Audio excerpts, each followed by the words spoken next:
매일 성경 묵상을 돕는 해설 가이드입니다. 안녕하세요, 묵상코치입니다.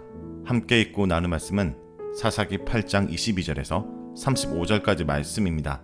오늘 본문은 전쟁 후 기드온이 왕의 권력을 누리는 내용들이 등장합니다.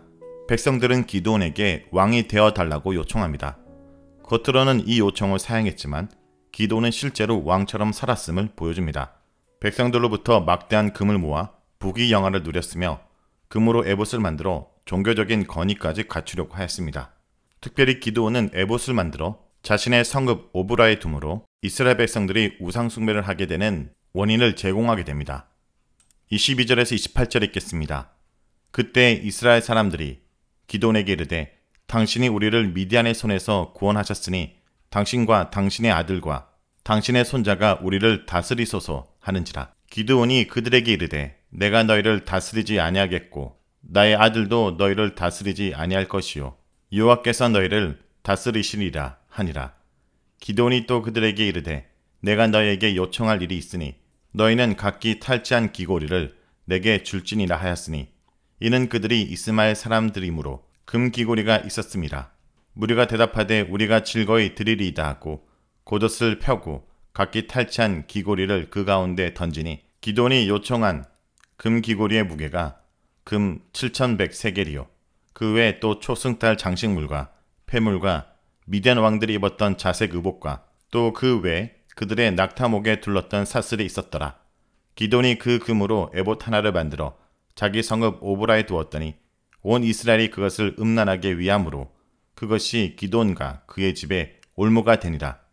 미디안이 이스라엘 자손 앞에 복종하여 다시는 그 머리를 들지 못하였으므로 기드온이 사는 40년 동안 그 땅이 평온하였더라.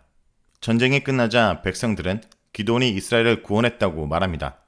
이들은 여호와께서 이스라엘을 구원한 것이 아니라 기드온이 이스라엘을 구원한 것으로 생각합니다.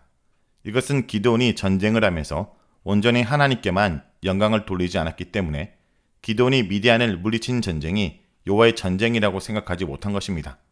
그렇기 때문에 이스라엘 백성은 기드온에게 왕이 되어달라고 요구합니다. 사사기에서 왕의 이야기가 나온 것은 이곳이 처음입니다.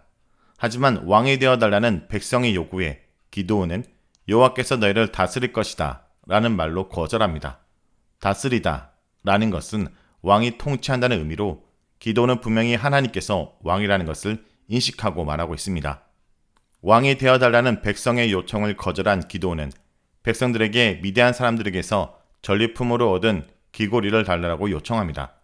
본문에서 왜 기드온이 귀고리를 요청했는지 설명하는데 미디안 사람들이 금 귀고리를 하고 다니는 풍습이 있기 때문이라고 합니다. 기드온이 요청한 것은 금입니다. 백성들은 기드온의 요청에 즐거이 주겠다고 하며 자신들이 탈취한 귀고리를 모아 기드온에게 주었는데 그 금량이 1,700세겔로 현재 우리 단위로 환산하면 5,168돈 정도가 됩니다. 현재 시세로 대략 9억 원 정도가 됩니다. 이렇게 기드온은 백성들에게서 엄청난 재산을 얻은 것입니다. 그는 왕이라는 명예 대신 부라는 실제적인 이득을 취한 것입니다. 그리고 그 외에도 초승달 장식과 폐물과 미디안 왕들이 입었던 자색 옷과 낙타 장신구 등을 얻었습니다. 여기서 언급하고 있는 물품들은 주로 왕들이 사용하는 장신구들로 옷들은 특히 자색 옷, 오직 왕들만 입었던 옷입니다. 이런 모습을 보면 기드온은 말로는 왕이 되지 않겠다고 하지만 실제적으로는 왕이 되고 싶어 했다는 것을 알 수 있습니다. 그리고 후에 보면 그는 실제로 왕처럼 살다가 죽습니다. 기드온은 이 금을 가지고 에봇을 만들어 자기 성읍에 두었는데 에봇은 금실과 은실 등으로 만든 제사장이 입는 조끼 같은 것으로 일반적으로 우림과 둠림을 통해 하나님의 뜻을 알고 싶을 때 사용하는 것입니다. 그런데 성막에 대제사장만이 사용해야 될 이 성물을 만들어 그것을 음란한 방식으로 섬김으로 이스라엘 자손들도 그를 따라 배교하게 만들었습니다. 이에 대해 이것이 기드온 집의 올무가 되었다라고 말합니다.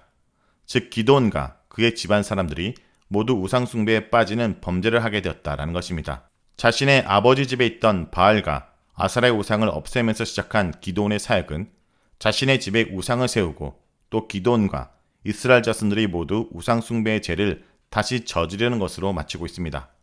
이런 기드온의 사역을 보면 긍정적인 부분과 부정적인 부분으로 나눕니다. 비록 의심으로 시작하였지만 하나님 말씀에 순종하여 이스라엘을 성공적으로 미디안의 손에서 구원하는 큰 업적을 이루었습니다. 하지만 전쟁 후에 그는 왕처럼 재물을 모으고 우상을 만들어 이스라엘을 다시 재에 빠지게 하는 부정적인 지도자가 되었습니다. 기드온의 전쟁으로 미디안은 이스라엘의 속국이 되었고 더 이상 이스라엘을 침략하지 않게 되었습니다. 여기서 머리를 들지 못했다라는 것은 더 이상 미디안이 독립국가로 위세를 떨치지 못했다라는 것을 의미합니다. 이것을 보면 기드온의 전쟁이 기적을 일으킨 전쟁임은 틀림없습니다. 그렇기 때문에 그 땅은 40년 동안 평안할 수 있었습니다. 기드온을 통한 하나님의 놀라운 업적에 다른 나라들이 감히 쳐들어올 엄두를 내지 못한 것입니다. 다음은 29절에서 35절 읽겠습니다. 요아스의 아들 여룹바알이 돌아가서 자기 집에 거주하였는데 기드온이 아내가 많음으로 그의 몸에서 낳은 아들이 70명이었고 세겜에 있는 그의 첩도 아들을 낳았으므로 그 이름을 아비멜렉이라 하였더라. 요아스의 아들 기드온이 나이가 많아 죽음에 아비에셀의 사람 오브라에 있는 그의 아버지 요아스의 묘실에 장사되었더라. 기드온이 이미 죽음에 이스라엘 자손이 돌아서서 바알들을 따라가 음행하였으며 또 부알브릿을 자기들의 신으로 삼고 이스라엘 자손이 주위의 모든 원수들의 손에서 자기들을 건져내신 여호와 자기들의 하나님을 기억하지 아니하며 또 여룹바알이라 하는 기드온이 이스라엘에 베푼 모든 은혜를 따라 그의 집을 후대하지도 아니하였더라. 이 부문은 기드온 이야기의 에필로그에 해당하는 부분으로 죽음과 장래 이야기가 담겨 있습니다. 그런데 다른 사서와 다르게 기드온의 이야기의 에필로그는 그의 아들 이야기, 특히 아비멜렉에 대한 소개와 기드온의 죽음 후 백성들의 배교를 언급함으로써 아비멜렉의 이야기를 준비하고 있습니다. 이것은 아비멜렉의 이야기가 독립적인 이야기가 아니라 기드온의 이야기의 연장선에 있다는 것을 보여주기 위한 것입니다. 그러므로 기드온의 이야기는 아비멜렉의 이야기가 끝나는 9장에서 완전하게 끝난다고 볼 수 있습니다. 모든 전쟁을 마친 후 기드온은 자신의 고향인 오브라로 돌아갑니다. 29절에 기드온을 여룹바알이라는 별명으로 부르는데 이것은 9장의 아비멜렉의 이야기를 준비하는 기능을 합니다. 9장에서 기드온은 여룹바알이라 불리고 있습니다. 또한 현재의 상황에 대해 약간의 조롱도 들어 있습니다. 여룹바알이란 이름의 뜻은 바알과 싸우는 자라는 뜻으로 우상을 없애고 얻은 별명입니다. 그런데 27절에 보면 그가 자기 집에 우상을 만들고 그것을 섬기는 모습을 보여주고 있기 때문에 일종의 조롱의 형태로 말하고 있는 것 같습니다. 즉 지금 자기 집에 우상을 두고 그것을 섬기고 있는 기드온은 이스라엘에서 여룹바알이라 불리는 사람이라고 말함으로써 조롱하는 것입니다. 기드온이 우상이 있는 자신의 집으로 돌아간 것은 기드온의 상태가 사서로 부름받기 이전에 부정적인 상태로 돌아갔음을 의미합니다. 그곳에서 기드온은 아들만 70명을 얻게 되는데 본문은 기드온이 부인이 많기 때문이라고 부연 설명을 합니다. 이것은 신명기 17장 17절에 아내를 많이 두어 그의 마음이 미혹되게 하지 말 것이며 자기를 위하여 은금을 많이 쌓지 말 것이나라는 말씀에 전면적으로 위배되는 행동입니다. 이 말씀에 따르면 왕이 될 자는 아내를 많이 두어 마음이 미혹되게 하지 말 것이며 자기를 위하여 은금을 많이 쌓지 말라라고 규정합니다. 그런데 기드온이 이 두 가지 말씀을 모두 어기면서 실제적으로 왕처럼 살고 있었던 것입니다. 70명의 아들을 얻으려면 최소한 부인이 30명은 되어야 될 것인데 이것은 솔로몬을 제외한 이스라엘의 어느 왕들보다 많은 부인과 자식의 수입니다. 자신은 왕이 되지 않을 것이라고 선언한 기드온의 말과 행동이 완전히 불일치하고 있습니다. 그리고 이것보다 더 불일치를 분명하게 드러내는 것은 그가 세겜에서 얻은 첩의 아들의 이름입니다. 첩이 살던 세겜은 에브라임과 므낫세 지파 경계에 있는 도시이며 이로 보건대 아마도 기드온은 결혼을 통해 세겜과 동맹을 맺었던 것입니다. 그런데 첩은 아들의 이름을 아비멜렉이라고 지었습니다. 이 이름의 뜻은 나의 아버지는 왕이다 라는 뜻입니다. 비록 서자이지만 기드온이 왕이므로 자부심을 가지라는 의미일 것입니다. 이것은 기드온이 실제적으로 왕처럼 살았다는 것을 보여줍니다. 즉, 당시의 사람들에게는 기드온이 왕처럼 인식되었다라는 사실을 분명하게 보여줍니다. 이렇게 에필로그에서 기드온은 전쟁 후에 부귀 영화를 누리며 실제적으로 왕으로 살았다라고 말하고 있습니다. 기드온이 이런 부귀 영화를 누리는 것은 믿음의 전쟁 이후에 하나님이 그에게 주시는 보상이 아니라 하나님의 전쟁을 자신이 왕이 되는 전쟁으로 만들어버린 배신의 결과입니다. 32절에서 기도는 나이가 많아 죽었다라고 표현하는데 이것은 건강하게 천수를 누리며 장수하다 죽었다는 의미입니다. 그는 평안하고 좋은 죽음을 맞이한 것입니다. 이것은 일찍 죽은 입다나 삼손과 대조됩니다. 그는 이스라엘의 정통적인 관습대로 조상들의 묘실에 편안히 안장됩니다.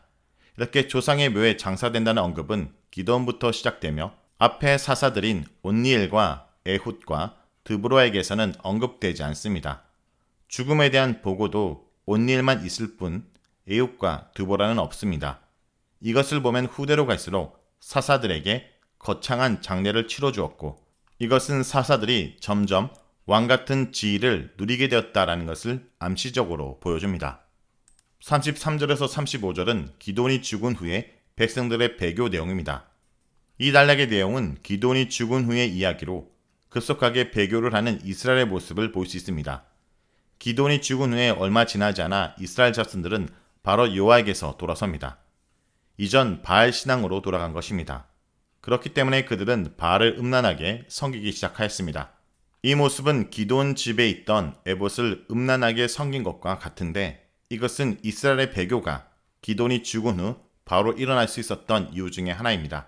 기드온이 살아있는 동안 여호와 대신에 에봇을 음란하게 섬기는 본을 보였기 때문에 기드온이 죽은 후 바알을 음란하게 섬기는 것으로 돌아가기가 매우 쉬웠던 것입니다.